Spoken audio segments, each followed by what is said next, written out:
Dr. Donna Benton is director of the USC Family Caregiver Support Center at the USC Leonard Davis School of Gerontology. Dr. Debra Cherry is executive vice president at Alzheimer's Greater LA. And Dr. Bonnie Olsen is professor in the Department of Family Medicine at USC Keck School of Medicine and heads the HRSA GWEP grant. Take it away. Far be it from me to get in between you and your cookies. Hi, everybody. I've been told to cut this short. We all have, so there will be a lot of slides that you have that I'm going to be skipping over. And I'm just going to go past this one because there's nothing I would want to disclose in front of now, 100 people. So overall, what I'm discussing is really just about our program. And, after that panel, we all say, what's out in the community and what can we rely on? And there have been some programs, and so I'm proud to be the director of one of the programs that's been around from the state of California, which was the first one in the nation to recognize that family caregivers need support. But family caregivers don't call themselves family caregivers. What do they call themselves? Wives, daughters, spouses. But as family members, sometimes we need some type of support that's different than what the person we're helping needs.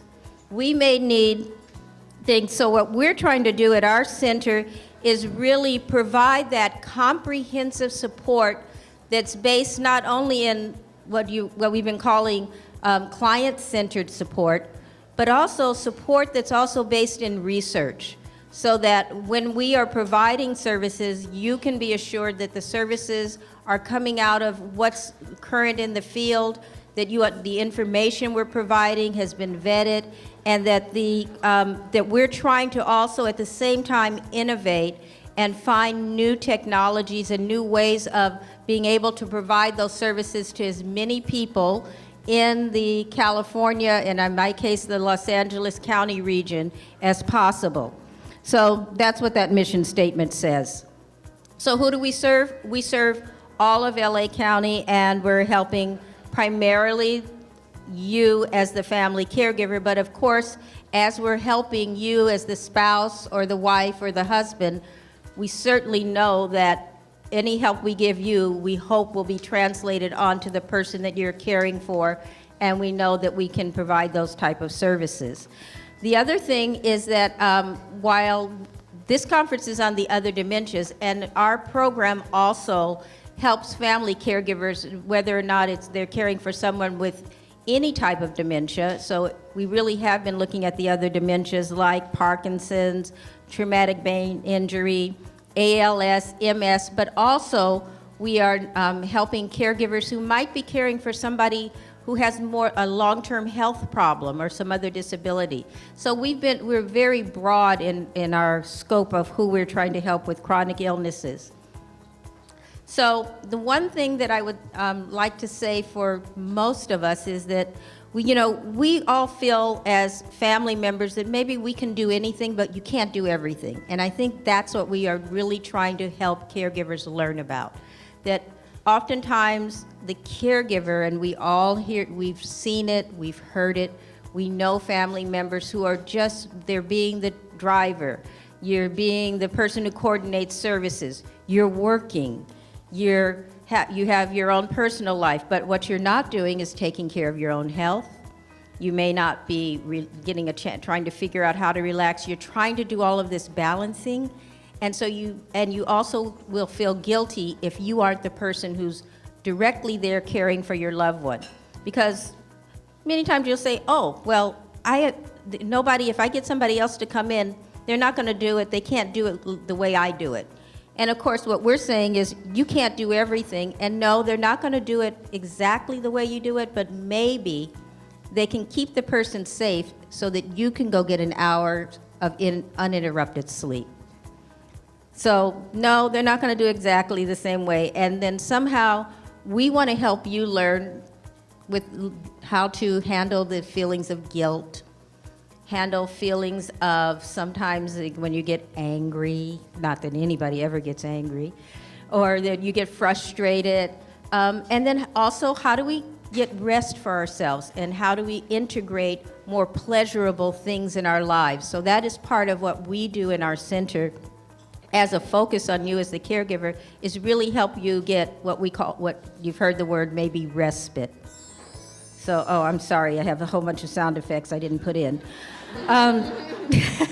So this is where we are. And so the first thing is, everyone, you generally, how do we get people? They don't call us and say, hey, I'm a caregiver, please, I need help. No, well, they're calling us because I want to know where I can find transportation or a meal or something like that for my loved one. And then we'll give you that information, and then we'll say, and how are you today? And usually there's a long pause, and then they say, who are you talking about? No. And then I'll say, no, we're asking, how are you? What are you doing? And so that begins our conversation. And then, of course, as was mentioned on the panel, we do provide support groups, and we certainly reach out to other support groups because we can't be everywhere. I want to point out that one of the things, because as caregivers, they're busy and many times you can't get out of the house, not only do we have the in-person support groups, but we've also have telephone support groups, so that, when you can't get away, you're trying to balance things, there's still some way for you to meet with other family caregivers and discuss what's going on with you. Respite care. Now, respite care is, for most people, it's a way to take time away and let someone else do something that maybe you really can't be doing anymore. But it's difficult because you say, well, sometimes I don't have money to go do respite. We do have some funds towards respite so that we can get someone else to come in. They're not going to do it the same way that the caregiver does this. And so as a referral source, most of the time our hospitals and our discharge planners, people who refer to us, they usually refer because they know about our respite funds.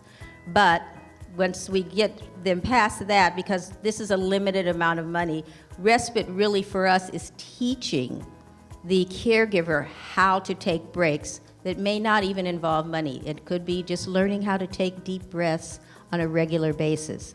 It's learning meditation techniques. It's learning how to reach out to other people. Somebody, am I like 5 minutes out, roughly? Okay.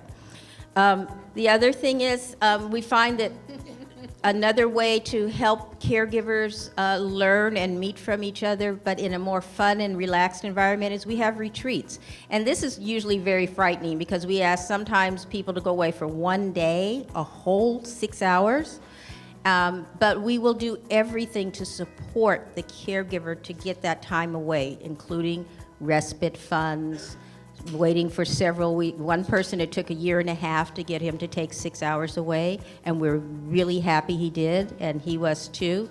But at these retreats, this is the time when we both do some education, but we really teach, again, a lot of those self-care techniques, and so that they can take that away, and then you kind of have a little way of inoculating yourself during those stressful times. So the retreats have all of these different pieces that are usually within the retreat. As I said, because we are based in a university, but because the system grew out of in California through the Caregiver Resource Centers, we've always looked at what are called evidence-based programs. So these are programs that actually have been proven to intervene in things like depression or anxiety, or improve sense of self-confidence, or helping somebody learning how to take breaks. So we provide these training programs, and they are classes. You go once a week, a couple of hours for 6 to 8 weeks, and at the end of that, you walk away with hard skills and tools, not only that the person can use as a caregiver, but that they can use it in their lives across the board with other areas. But it's certainly, these have obviously been targeted for the family caregiver. So you have powerful tools, we have the CALM program, we have the stress busting program for family caregivers. And then I know Debra will talk about some other ones that are out there. There are quite a few. The other services that are our core services is really that one-on-one discussion with our professionals in family consultation. being able to call someone up and say, is this normal? Or how should I handle this? Or should I do a fiblet? I love that term. I like the fiblets, or creative lies, as people also call them. So you can do this one-on-one family consultation, and we help with long-term care planning, because sometimes we forget that we actually have to plan, besides our regular work plan, we really do need to know what's going to happen in the long run, and linking people with financial consultation and then also short-term counseling. The other thing is helping people understand that change is going to continue throughout this journey. The change is hard at first. It's messy in the middle, but it's really kind of nice at the end, and we can all get through these tough times together when you have enough support. So I'm going to skip how to become a client, and the only other thing I want to go back is to discuss our more recent way of getting to our services is through our Care Journey portal on our website. So if you go to our website, which is fcscgero.org, or if you just type in the term USC Family Caregiver Support Center, now caregivers can begin the process of reaching out to us at 1 in the morning or 2 in the morning when they happen to be up, through a HIPAA-compliant portal where you can put in all the kind of basic information. We start with some of their questions, and at that time, with an algorithm, we actually begin to feed some of our fact sheets, we have a learning library, things like that that actually will be more personalized and tailored for the caregiver through this portal. So for more of our clients who are going on the web, they can use this portal. And of course, we called it Care Journey because more and more we hear caregivers say that this has been a journey for them as they're learning and that evolving. So I'm going to turn it over to Debra now.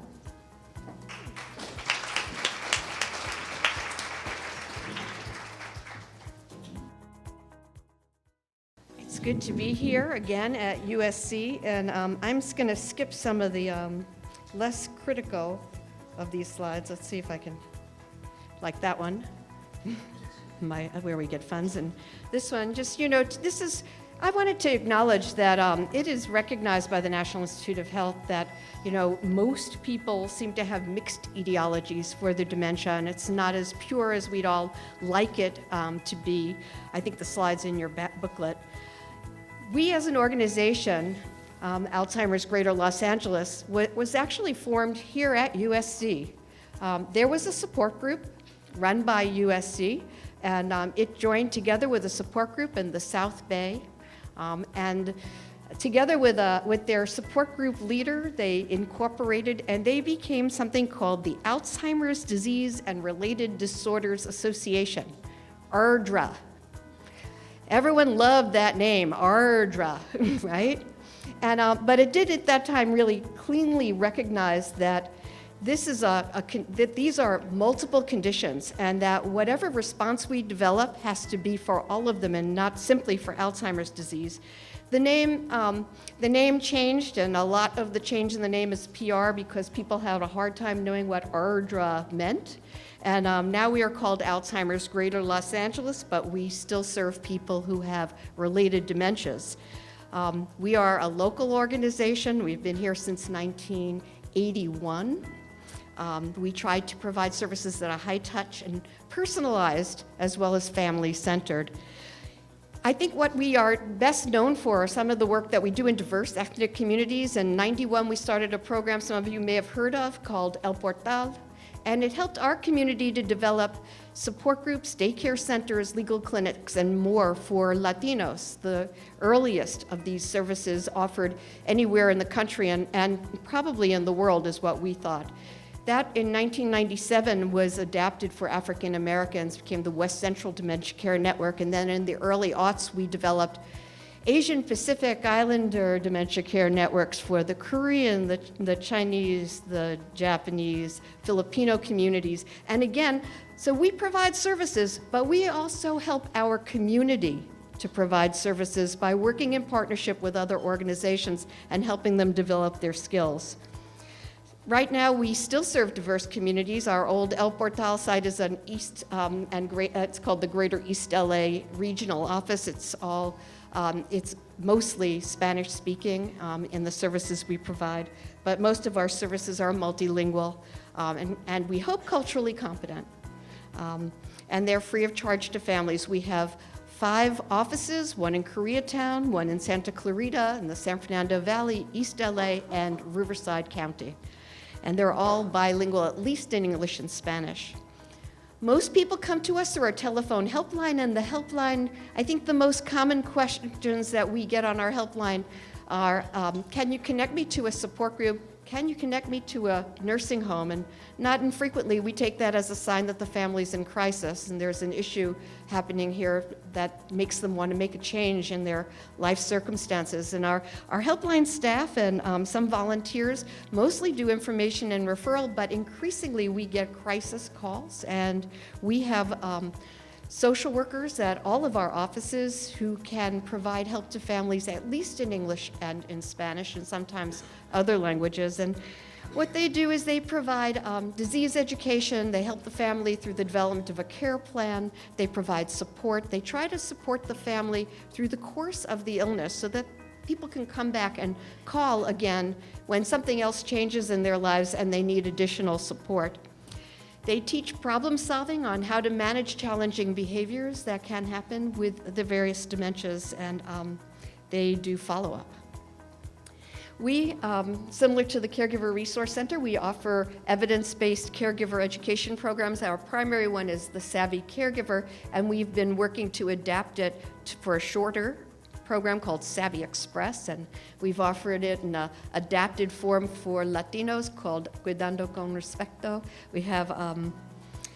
We have these longer classes, but we also do a lot of one-on-one education, or rather one-time education. So if you're running a senior center, a clinic, and you have a group of family caregivers, you can contact our office and say, I would like something on basic Alzheimer's disease, or I'd like a lecture for the seniors who live here on how do you reduce risk for dementia, or what is vascular dementia, and how can I reduce risk for that? We can provide those kinds of educational programs at your site, usually in English and Spanish, sometimes in other languages as well, depending on who we've trained up.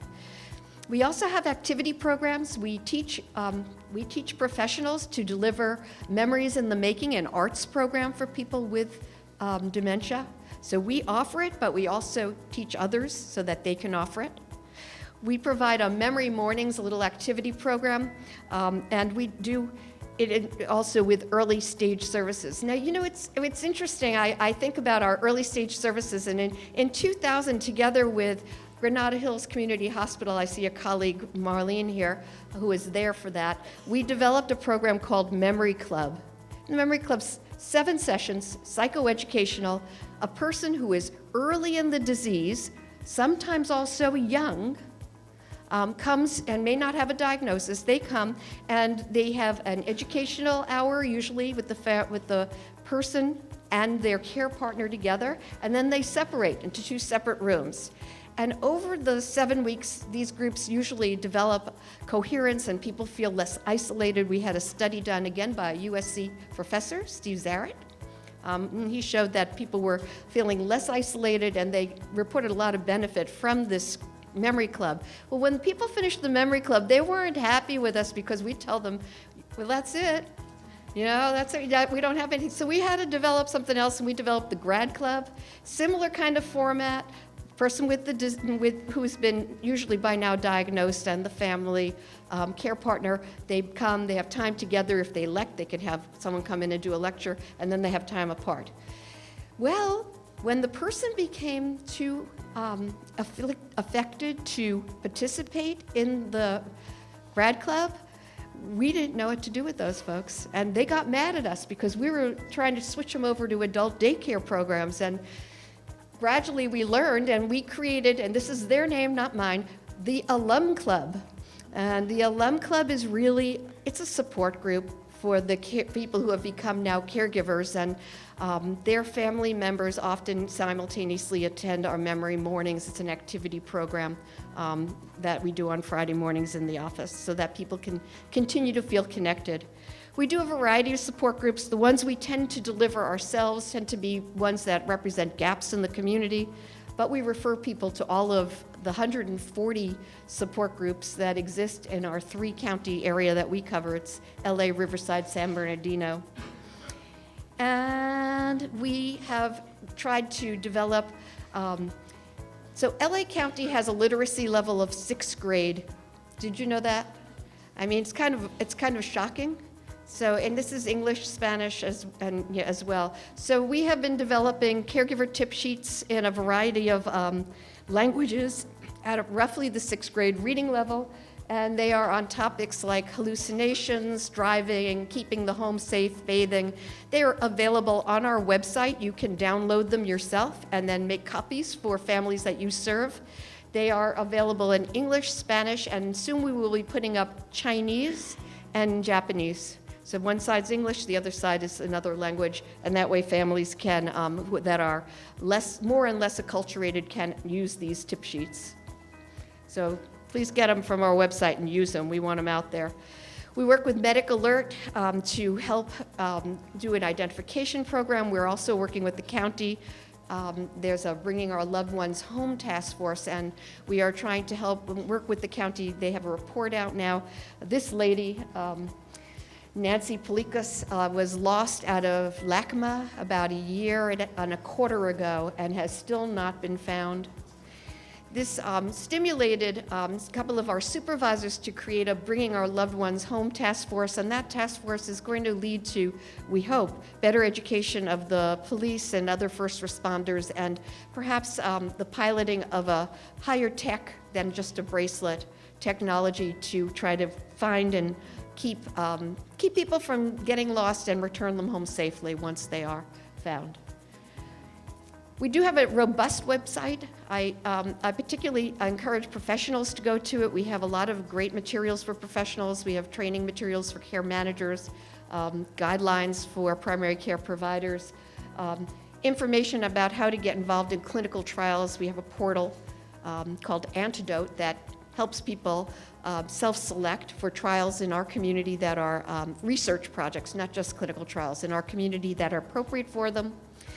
We give you opportunities to get involved with us and become advocates. We hope you will. We are, that kind of organization. We encourage people to be involved. And we have our calendar of events up there as well.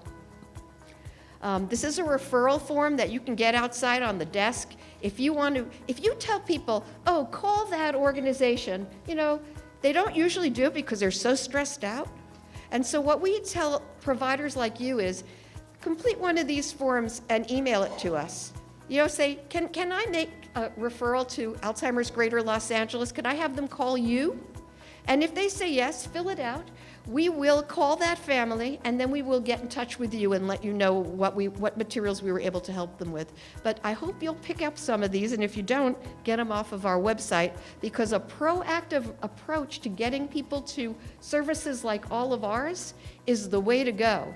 You just give them a number. People don't call until they're really in crisis, and it's just not soon enough.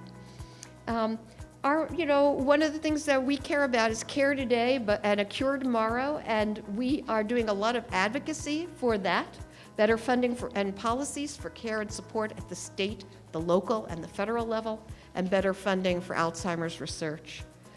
And I think that was pretty quick, so thank you all.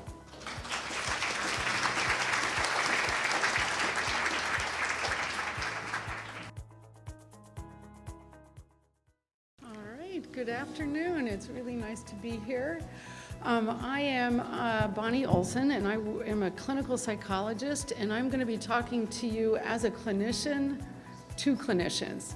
I know many of the discussions earlier this afternoon were more research-based, more science about the science behind these other dementias, the non-Alzheimer's dementias, but I'm really going to be talking about sort of the more clinical side of what do you do in the office when you have a patient and a family caregiver there with you.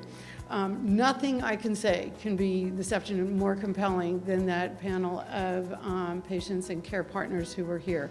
And what I heard more than anything else as they were speaking is how frustrating and how important it is that they get to that diagnosis, that all of that process leading up to it is so difficult, and what a sense of relief comes when they finally have that label and understand what it is they've been struggling with.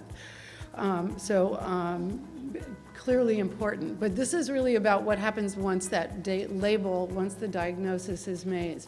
And I'm just going to offer some thoughts about what I believe and what I've come to know from my clinical work is really helpful for families and both the caregivers and the patients themselves about what comes next. Once they have the label, they have the diagnosis, then what do they need from us as clinicians?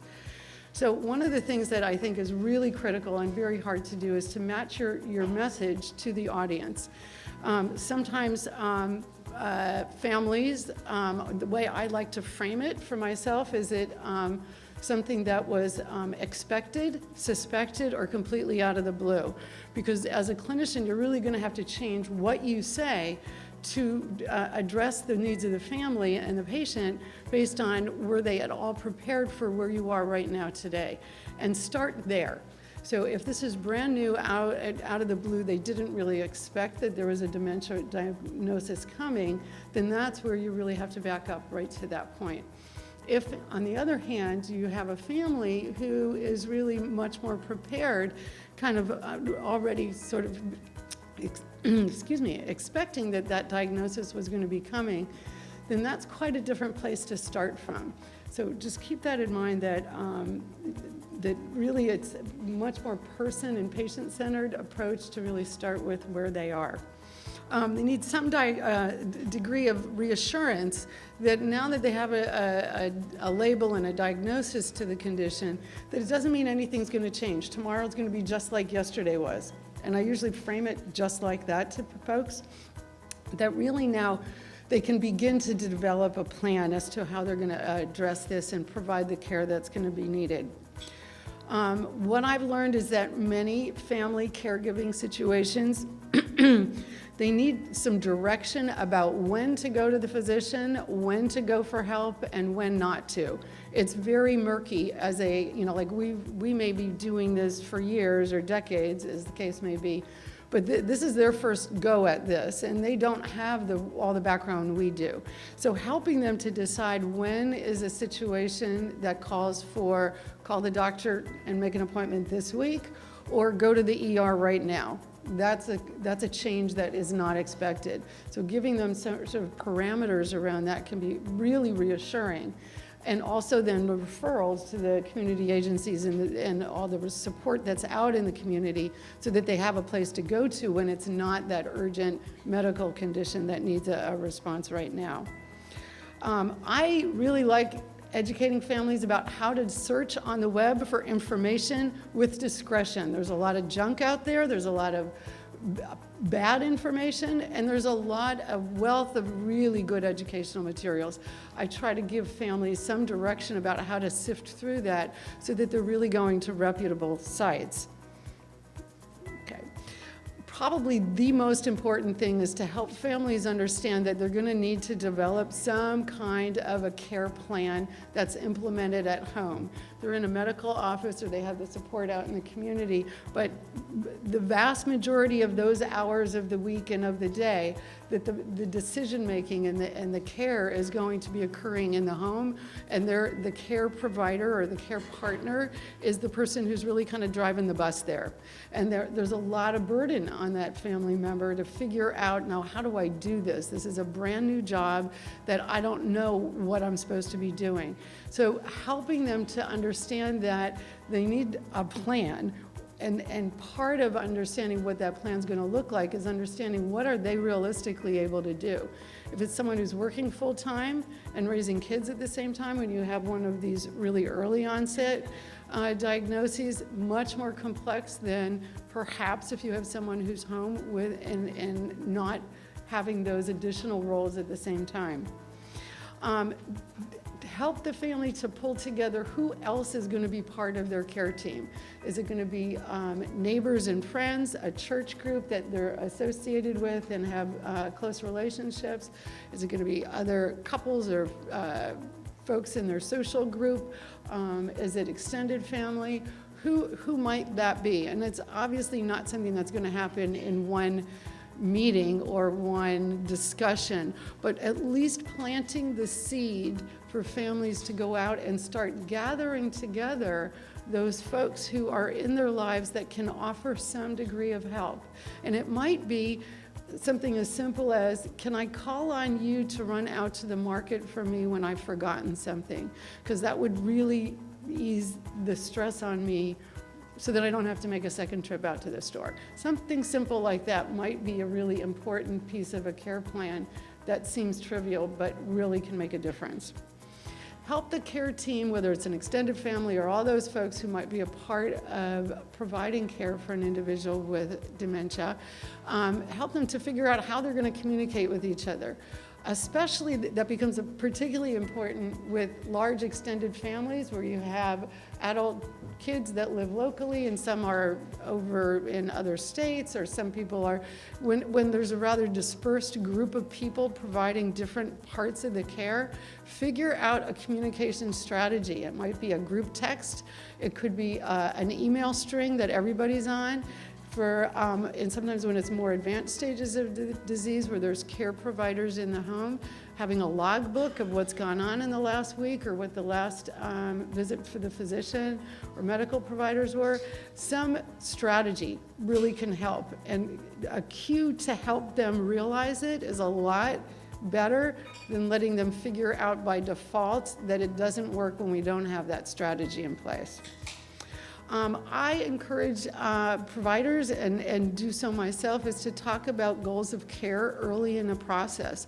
Understanding what the patient's values and preferences are, what kind of care they want. Is staying in their own home really important to them? Or for some folks, it's not. It's really like, no, going to an assisted living or another kind of facility when the time is right is really a preference. So don't assume that because this is how you would want to be cared for, that necessarily is how your patient might want it. So have those discussions and conversations early on when the patient's able to participate in them. And that sometimes can help, if you do that as a clinician, it helps the family to sort of model that it's okay to have these conversations and it's actually really necessary and helpful.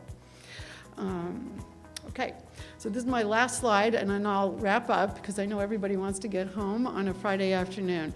These are sort of some rules of thumb that I've found have stood me well as I try to provide help and care for families in this role.